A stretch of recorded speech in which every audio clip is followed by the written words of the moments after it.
Welcome to World Ocean Radio. I'm Peter Neill, director of the World Ocean Observatory.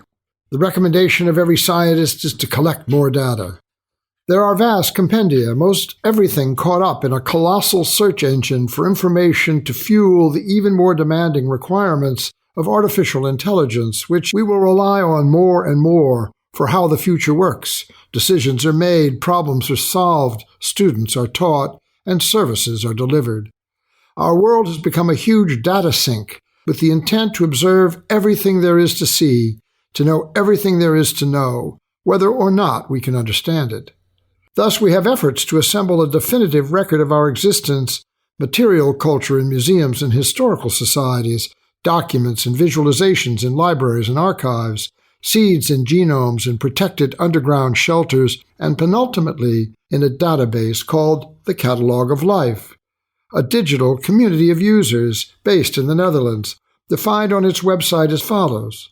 The Catalogue of Life is the most comprehensive and authoritative global index of species currently available. It consists of a single integrated species checklist and taxonomic hierarchy.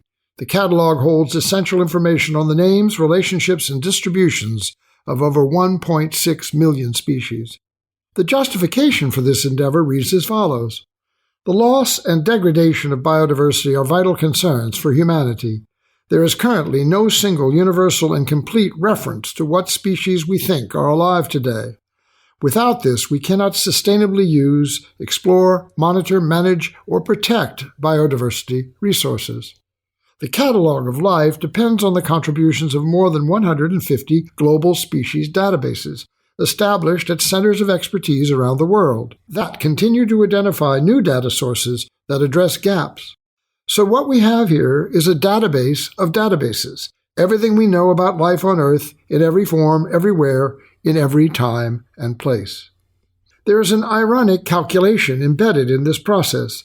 We add to our count of species by consolidated records and new research and discoveries, and we subtract our count by the disappearance of species at a disconcerting rate as a result of conditions created by the human species detrimental terminally to some others. Beyond toxins and other poisonous conditions for habitat, climate change is an additional major consideration as temperature, circulation, and other shifting conditions attack the distribution and survivability of species on land and sea. Data collection in the ocean is growing exponentially through fixed and floating observation systems, underwater vehicles, research vessels, satellite analyses, and redirection of scientific interest from terrestrial to marine environments worldwide. Initiatives in the U.S., Europe, and Asia are receiving large investments by governments, non-governmental organizations, and private capital. It is as if the old frontier is either polluted or already known, and the research energy must shift to a new horizon where knowledge awaits.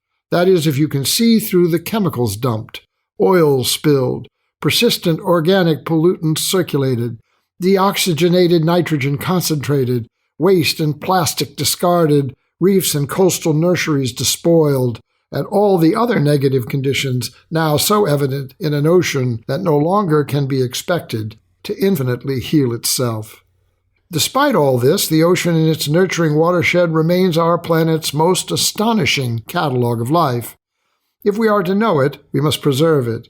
And to paraphrase what Jacques Cousteau so famously said, if we are to sustain it, we must love it and act to protect it. Yes, let's collect the data, as if that knowledge might be lost to memory. But yes, also, let's join every political and social action, locally, nationally, and internationally, to restrict and reorder how we engage with the ocean, and with that living data that is our inevitable sustenance for the future. Let's collect what we know. Let's put our knowledge to use. Citizens of the ocean, unite. We will discuss these issues and more in future editions of World Ocean Radio.